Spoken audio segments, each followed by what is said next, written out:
Dogs and vets. Every dog owner is going to have to take their dog to the vet at some point. And I myself recently gone through a hell of a time with one of my dogs. And from almost the day that he was born, I knew that he was going to be a troublemaker. Very defensive male Dutch herder. And I knew that I was going to have trouble with him and him basically handling other people touching him.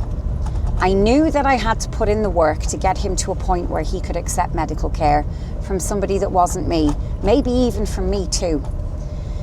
And of course, I didn't get round to that training. Life happens. And he developed a tumour the size of 2 inches. It just overnight, within 3 days, it went from 1 inch to 2 inches big. It needed to be removed. We went through the surgery. That's him, by the way, in the background now, in the van, because we're on our way to the vets right now with this boy. So essentially, vet care for our dogs. I didn't do what I was supposed to as a professional dog trainer, and I left it too late. I did not train him the way that he needed to be to accept human touch and human medical care. I put him at a serious disadvantage by not making that a possibility when it should have been made a possibility. So Aries, beautiful, almost 2-year-old male Dutch herder, massive. He's about 45 kilos. He is a mammy's boy. He loves me dearly, but for a number of weeks he was sedated almost every day at one point for bandage changes. Here we are again. This lovely boy needing all this help just because he's an antisocial fucker. Now that's not normal, and that's not something that a dog should have to go through if they are properly trained. Now, on saying that, some of his breed can be very, very difficult, and even with the right owner, with the right training, with the right circumstances, they can always be like that. But I don't believe he's that type of dog. So we've slowly started getting through it. He's now accepting me giving him bandage changes, and it's going really well. But I wish I'd have got in there before it was too late. Number one, we're going to put out a series on how to teach you how to get your dog ready for the vet, because I know how to do that, but because I knew he was going to be a pain in the fucking backside, to be quite blunt, I chose to just not do it yet. Even as a professional dog trainer, I'm not infallible.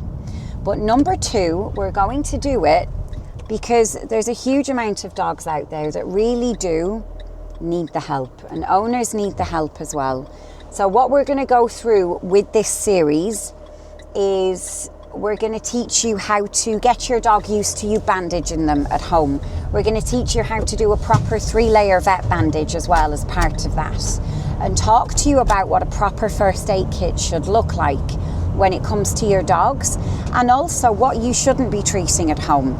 There's a lot of things that you should not be treating at home. But look, simply put, even as a dog trainer, I've made my mistakes.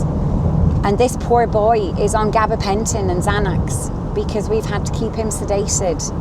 And I could have prevented that, and I'm not going to shy away from those mistakes. I've had some wonderful people in the industry that I have reached out for support and help with when it came to this stuff.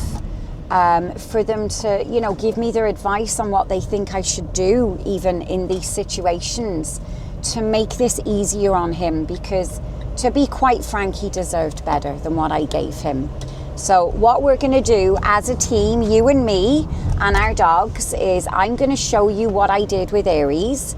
We're going to talk you through the process of getting your dog ready for the vet, and also show you every fucking mistake I made along the way to get you to the point where you don't have to make those mistakes.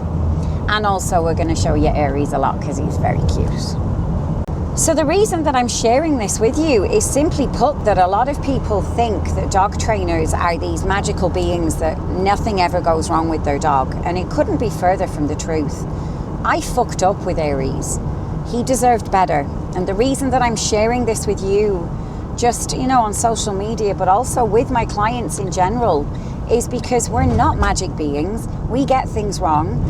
And even as a seasoned dog trainer who knew that this dog was going to be a difficult dog to train, not just to accept veterinary care, but to accept human touch from anybody but me in general, because he's that type of dog. He is a defensive dog that loves his mammy, right? And accepting any touch. From the age of 10 months old, our own bite work trainer couldn't touch him because he wanted to nail him. I was having trouble putting his collar on, and our own bite work trainer got bitten by him from 10 months old. This was always going to be a rough ride, and I fucked up. So if you fucked up today, I fucked up much worse than you did for the last few weeks, but we're working on fixing it.